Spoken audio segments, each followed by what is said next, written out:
So this morning we continue in our series through Luke and Acts, and the sort of subtitle of the series is Following and Fishing. And Luke and Acts, as we looked at last week, it's going to be one of those mornings, guys. As we looked at last week, it's sort of a two-part volume. Luke, who isn't one of the 12 disciples, but was a very close associate of the Apostle Paul's, takes an effort to interview eyewitnesses in the Gospel of Luke, and then also to record from eyewitnesses, or that which he has eyewitnessed in his travels with Paul, all that Jesus began to do and teach.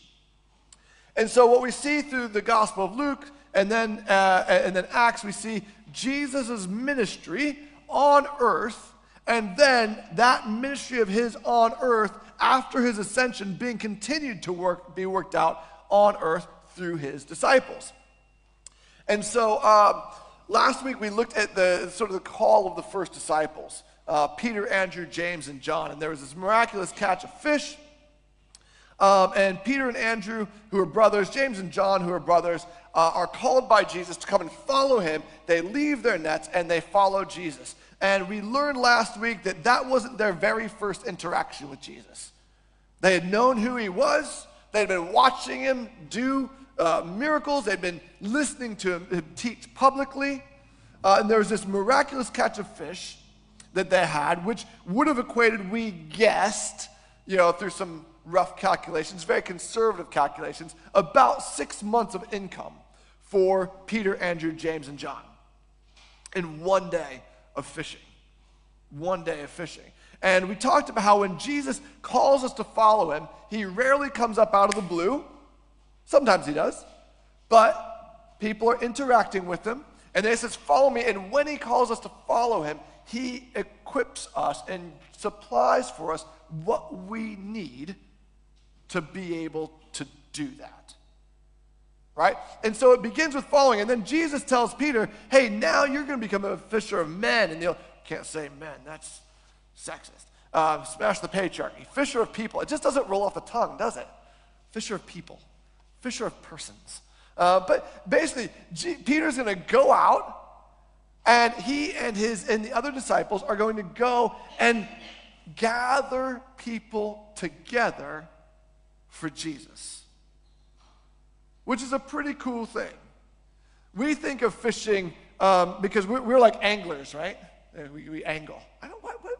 Why is it angle? Like I think of geometry, angler.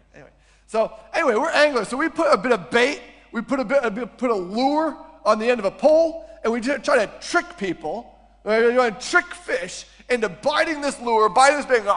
I'm hooked. I'm reeled in. Against my will, I'm fighting it left, right, and center, and now you pull me out of the water and I die. So that's what Peter's going to do. He's going to trick people to their death. Sometimes it's one of the reasons we don't like this idea of fishing. Whereas for Peter and his buddies, when they were fishing, they would cast nets, and the idea is gathering up. And it's to kill him and serve him as food. But that's not really, that's kind of pushing the metaphor a little bit further than I think Jesus intended it. It's more like gathering up, all right? Gathering up a big sweep of fish, gathering this in to Jesus' kingdom. And so that's what really following Jesus is all about, right? We follow Jesus, and then we also become fisher persons. We become net casters, gatherers of people into Jesus, searchers out of lost sheep, lost sons and daughters, and bringing them back into the fold, back into the household of God. And so that's going to be the destiny of these disciples. And we see them follow Jesus throughout the Gospel of Luke, and then we see them become fishers of people in the book of Acts. And we want to kind of trace the disciples' journey through Luke and Acts. Normally we look at Luke and Acts and we see all that Jesus began to do and teach, and that's right. But actually, this time through, we want to kind of follow the disciples' journey. And the next stage of the journey has to do with authority. Now, Confessions of a Vicar. It's a bit of a rude cartoon, but South Park, you guys know South Park? Cartman, respect my authority, What do you think of when you think of authority? What kind of ideas get conjured up in your mind? It might be a memory of a head teacher back when you were in school who was quite strict, or maybe just a teacher who was quite strict and authoritarian. Maybe it was a coach in sports. Maybe it was a musical instrument instructor, somebody who really, kept you to it. Maybe it's a police officer. Maybe it's the government. Maybe it's, I don't know. What kind of conjures up in your mind when you think of authority?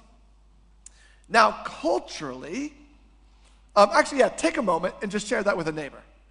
What conjures up in your mind when you think of authority?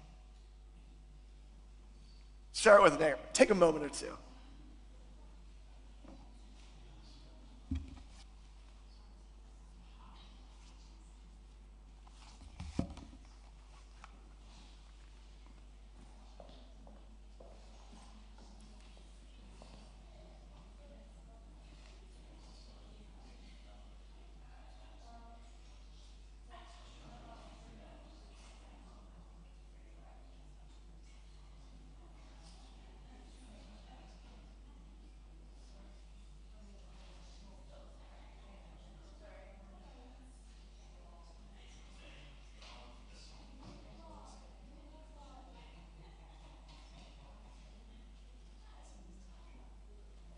So this is a brilliant song. I don't know if you know if you're aware of it. Well, actually, first of all, what were some of the authority? What do you think of? Yeah, Ella in the back. Brooklyn. Awesome. Whoop, whoop. This is the sound of the police. All right. What else might anybody think of when you think of authority? Yeah, come on. Parents. All right. Yeah. Anybody else? Any other ideas about authority? Mr. Drew, my Polish maths teacher. Oh, Polish math. Right on. Excellent. Any other? Did I hear something? Yeah. I wish. Did you hear that? Awesome.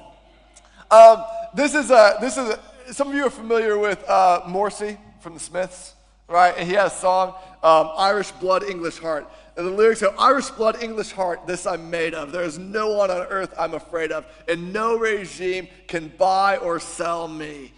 He goes, I've been dreaming of a time when the English are sick to death of labor and Tories and spit upon the name of Oliver Cromwell and denounce this royal line that still salute him and will salute him forever. This culturally, we have a real, we don't like authority, And I'm not gonna, that's not an evaluation, that's just an observation, right? Irish blood, English heart. I've been dreaming of a time to be English is not to be baneful, to be standing by the flag, not feeling shameful, racist, or partial. There's all this and English sort of British culture, the Anglosphere, you can bleed this over from the British Isles to the US and Canada, Australia, New Zealand. Our culture is a bit sort of, antagonistic to authority, I think. Quite resisting of authority. Very suspicious of authority. And again, observation, not an evaluation. And part of the reason for that is because we have experienced the abuse of authority over and over and over and over and over again. And so that manifests itself in many of our societal structures. You guys have heard me talk about Magna Carta. It's a distinctly English thing that we go, actually, king, you don't get to just rule because God says so. We have to make an agreement here. And we believe actually in the rule of law, not the rule of just a monarch. Even the monarch is subject to the rule of law. And that law is something we mutually agree upon. Thank you very much. It gets manifested in the United States of America Constitution, the Second Amendment, the right to bear arms. And that's not just roll up your sleeves in the summer and let them know what's up. All right? The right to bear arms is all about this latent fear, this latent cultural understanding that eventually the government's going to come after you. And you need to retain the ability to assert your resistance to an authority you don't consent to. Declaration of Independence is a person's gift from God to be able to reject a government or authority that it does not consent to. And we have that. It's like in our cultural DNA, this resistance to authority. And that manifests itself in all kinds of different ways, but I think it's important that we acknowledge it and become aware of it. Because if we're not aware of it, it can become a liability. And if we are aware of it, then we can harness it, we can apply it wisely, and not apply it foolishly. I was talking to, so I'm the chair of governors at the Priory School, and there's a couple boys who just moved into the area from India. And I was talking to them about this. They're just a few months into living here. They're like, they didn't say, dude. That's me. I'm paraphrasing. They're like, dude, the way kids behave in class, like, we would literally get beaten. Yeah. There's such a proclivity. And if we're not aware of it, it's really destructive. And if we are aware of it, then we can do something good with it. So let's actually now get back into the God. What does this have to do? Peter, why are you banging on about authority? Golly.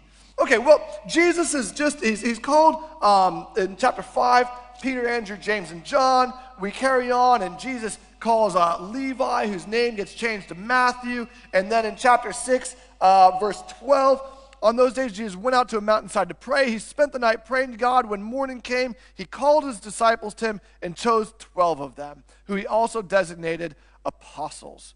Simon, who is named Peter, his brother Andrew, James, John, Philip, Bartholomew, Matthew, Thomas, James, son of Alphaeus, Simon, who is called the Zealot, Judas, son of James, and Judas Iscariot, who became a traitor. And so Jesus picks these 12 people, these 12 guys who are going to be his disciples. Now, we know, and we're going to find out later, that it isn't just the 12 who are Jesus' disciples. We're going to find out later there's as many as 72 at least. Jesus has more disciples than just the 12. However, these 12 are going to become the 12 apostles, save for Judas Iscariot. And after that, Jesus begins teaching. And in Luke chapter 6 is sort of Luke's version of the Sermon on the Mount. Now, just some people are like, ooh, was Luke's Sermon on the Mount is different than Matthew's Sermon on the Mount? Well, yes. That doesn't mean it's a contradiction. It could very well be, and probably is likely, that Jesus taught the same thing more than once and in different ways. Right? I mean, you guys have been around, those of you who have been coming to St. John's for a while, like, Peter, you bang on about the same stuff. Oh, my word. Right? So I'm just trying to be like Jesus, guys. All right? So one trick pony. It's a good trick. No, I'm joking. So Jesus has these pronouncements of blessings and woes. The blessings sound a little bit like the Beatitudes, but they're slightly different. And he pronounces woes to the rich and to those who are greedy and are well-fed and don't look after the hungry and all kinds of things. He goes on to talk about love for your enemies and to not just be nice to people who are nice to you and to not only do good to people who do good back, but to do good and be a blessing even to those who are harsh to and mistreat you, which is a tricky thing to do. He talks about forgiveness. He talks about not judging other people. And I would say that's an issue of condemnation. We are absolutely 100% able to make discernments about ourselves and one another. What we're not able to do is condemn one another. Right? That's what we're not able to do. Good gracious, I sure hope that you know you have the capacity and the liberty to notice if something is out of line in my life and to kindly draw my attention to it. It doesn't matter that I'm a priest, like And this is that thing, this gets to the authority. Oh, I couldn't possibly say that to you. You're a priest. Well, I thought we were all about resisting authority. You're a priest. I'm going to tell you what's what because you're authority. I'm a human being, so if you could just treat me like a human and I'll treat you like a human, that'd be fantastic. Yeah, that'd be really good. And if there's something out of order in my life that you'd like to draw attention to, please do it, but be kind because I'm a guy and sometimes my feelings get hurt. Odds are I probably am already aware of it and I'm trying really hard and I'm kind of failing. So if you just give me that sort of grace, I'll give you that grace too if there comes a time where I'm like, hey, by the way, I kind of noticed something. And then you can be like, yeah, dude, I'm totally aware. Thank you for loving me enough to draw my attention to it. I'm working on it. Could you help me? Something like that. Anyhow, Jesus talks about judgment of others. He talks about having a good heart. When Jesus talks about an eye, there's the whole teaching about the speck and the plank. We're like, that's weird, a speck in the eye. Eye is a metaphor for the heart. And so Jesus talks about people want to get into your heart and find that little thing that's in your heart. Meanwhile, they got this big thing in their own. Yeah, that gets to the whole thing about how we talk to one another about things that we've noticed. We do it with humility and kindness. And Jesus is giving all of these kinds of teachings. Good trees bearing good fruit and bad trees bearing bad fruit. And out of the overflow of the heart, the mouth speaks. This kind of stuff. Out of the good stored up in the heart, people bring forth good or bring forth evil out of the evil stored up in their heart. And then he finishes, verse 46, why do you call me Lord, Lord, and not do what I say? Why do you call me Lord, Lord, and not do what I say? I would say this is just as a side note. I would say contemporary evangelical Christian faith, we're really good at going to a festival or having a worship night or having an occasion where we throw our arms up and say, Lord, Lord, after a week of not doing a word of what he said, and fully expecting in the week following, you're not going to really pay much attention to what he said. We're not going to be thinking about how to love our enemy. We're not going to be thinking about how to be generous rather than stingy. We're not going to be thinking about how we can be forgiving, how we can be sacrificial of ourselves for the spiritual and material well-being of another. We just kind of want the praise buzz. We want that tingle that you get. That little thing down your spine that makes you, the Spirit's here, right? You can't tell me, you can't call me Lord. Why do you call me Lord, Lord, and not do what I say? Now, I'm not saying that we're going to do that perfectly. I sure as heck don't. But there's at least the intention and the attempt, right? There's at least the intention and the attempt. And so when we come back to church on Sunday morning and we have the opportunity to confess, we have the opportunity to receive absolution, we have the opportunity to gather around the Lord's table, it refreshes us because we're actually out there trying to follow Jesus. Not just get our worship high. So anyway, he says, you got to do what I say. The one who does what I say is like a person who builds a house on solid rock. And the person who doesn't is like someone who builds their house on the sand. When the wind and the rains and everything comes, if it's built on the rock, you're good. If you're built on the sand, not so great. And so Jesus really leans into, you got to do what I say. And actually, this is Jesus' MO himself. We read in other Gospels, Jesus says, I don't act upon my own authority. I only do what I've seen my Father do. I only say what I've heard my Father say. And so like we mentioned last week, that pattern is to be repeated in our own lives where we don't do and say our own thing, but we do what we've seen Jesus do and we say what we've heard Jesus say, and we're stepping under his authority in the same way that he exists under the authority of the Father. Now, what's interesting about this is we go into chapter 7, verse 1. When Jesus had finished saying all these things to the people who were listening, he entered Capernaum, where a centurion's servant, so a centurion would be a Roman soldier, probably a Gentile, probably not a Jew. There, a centurion's servant, whom his master valued highly, was sick and about to die. The centurion heard of Jesus and sent some elders of the Jews to him, asking him to come and heal his servant. Maybe this centurion was what we call a God-fearer, a Gentile who believed in the God of Abraham, Isaac, and Jacob, but wasn't yet ready to commit himself to circumcision for understandable reasons. Right? When they came to Jesus, they pleaded earnestly with him, "This man deserves to have you do this because he loves our nation and has built our synagogue." So Jesus went with him. Interesting. This man deserves you to do this because he's done X, Y, Z. That's just interesting. How many of our prayers are kind of like this? God, do this for this person. They deserve it. It's just an observation. Don't know what to do with it. Let's just observe it.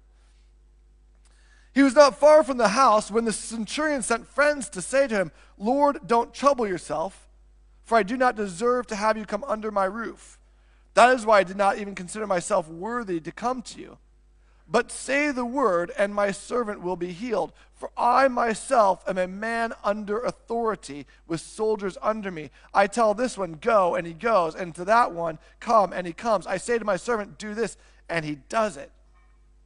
So not only is this God-fearer, like serving God and building a synagogue and all the rest of it, but he's got humility. Jesus, I don't even deserve you to be able to come to my household, because he knows he's a Gentile.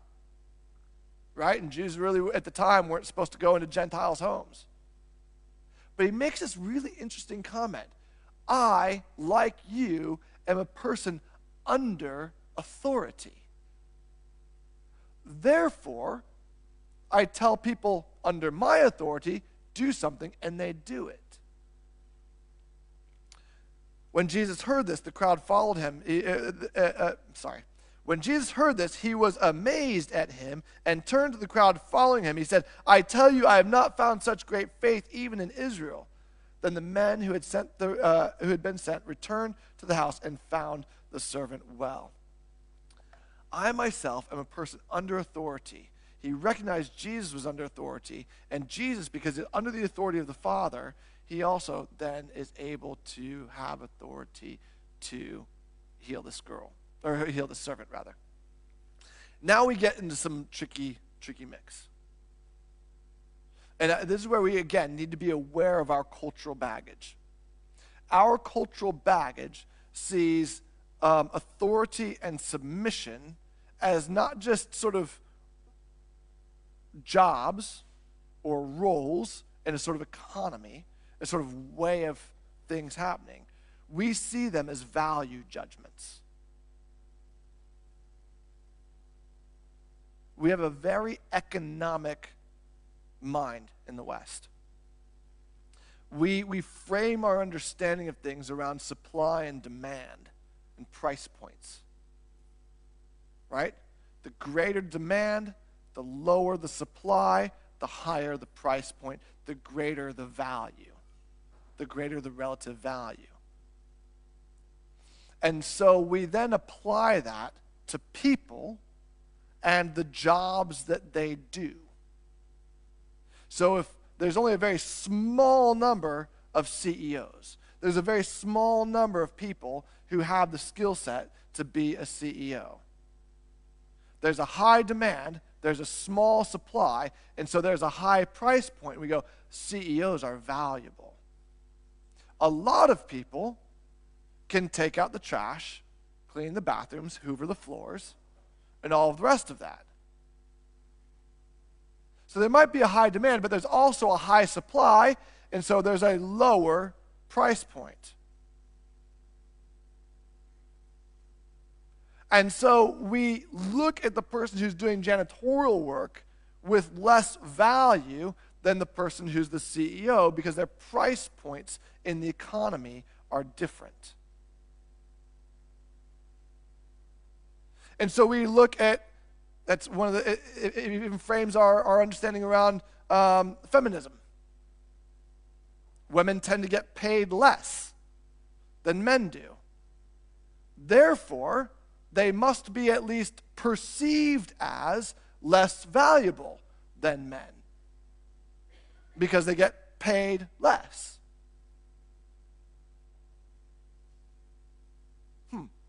Maybe. Maybe not. Ooh, someone who is in leadership is more valuable than people who are following because there are fewer leaders than there are followers. Therefore, the price point, the value of a leader is greater than the value of the follower. We think of submission in terms of weakness, like an MMA fight, and someone's getting choked out, and so they submit, they tap. They tap, they submit because they're weaker than the other. And so in our psyche, we have this structure that sees authority as powerful, of higher value, and we see submission or being under authority as lesser, as weaker, as of limited value. And that's our cultural frame. And so for me to even say Jesus exists under the authority of the Father, we go, ooh, is that the heresy of subordination? Heresy of subordination. That's fun to say. All right, little bit of theology. The heresy of subordination. We're going to come over here for this. The heresy of subordination says that Jesus is of a lesser order than the Father. That's not subordination as in Jesus submits to the Father. Jesus became obedient to death, even death on a cross, in submission to the Father. Jesus says himself, I do nothing of my own accord. I'm here to do the will of the one who sent me. Jesus' submission is not his subordination. This subordination is being a suborder. You remember from science class, kings playing cards on fat green stools. Kingdom, phylum, class, order, genus, species. Right? That's like the categorization of like animals and like plants. You know, there's kingdom Animalia, and then kingdom phylum is like Mammalia, and then order is like the kind of mammal that it is, and then the genus, you know, Homo, and then the species is Sapiens. Like it's like a classification order. It's a classification of all things in the scientific world. The heresy of subordination is to say Jesus is a lesser order than the Father. Somehow or another, the Father is more God than Jesus is. That's the heresy. Jesus definitely is submissive to the Father.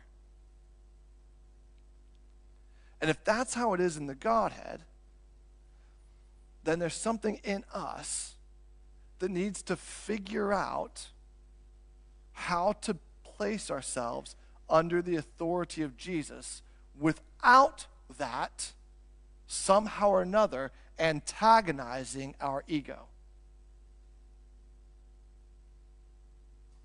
This is why James writes things like, God opposes the proud but gives grace to the humble. There's something about being willing to be placed under authority that is important. Do you know that's actually what the clerical collar is all about? The dog collar, as they call it. It's actually fashioned after a slave collar to say those who are ordained are actually slaves of the church and are in submission. They're under the authority of a bishop. And because they're under authority, they're also accountable and are also therefore authorized. That's what this is all about. It's placing oneself under authority. Now, Jesus, being under authority, heals this servant. And then we carry on to read in the following bit of the chapter, raises a widow's son from the dead. Right? And then he carries on to be healing people and John the Baptist is like, Jesus, are you the one? And Jesus replies, go back and report to John what you have seen and heard. The blind receive sight, the lame walk, those who have leprosy are cleansed, the deaf hear, the dead are raised, and the good news is proclaimed to the poor. And so Jesus, being under authority, is doing all of these miraculous things. As we're looking to follow Jesus, we long to see some of these miraculous things happen. We desire to see the sick healed. I mean, if someone raised from the dead, we'd be like, what? I'm not sure I believe what just happened. I'm sure that, we probably wouldn't even believe it, actually. Which maybe that's why we don't see it happen, because we wouldn't believe it even if it did. You know what I mean? We probably, well, I bet their resting heart rate just collapsed to such a degree that we thought they were dead, but they weren't. You know? I think one of the reasons we don't see miracles is actually because we don't believe that they would be miraculous. We'd be like, nah, I think something we just weren't aware of. Because the belief in miracles is just simply what we do when we don't understand scientifically what actually happened. Right? But blind receiving sight, lame walking, deaf hearing, people hearing the good news of the gospel and responding in faith, those kind of, we all want to see that stuff happen. But if you're like me, I want to see that stuff happen while being a bit flaky about being under the authority of Jesus and doing what he says.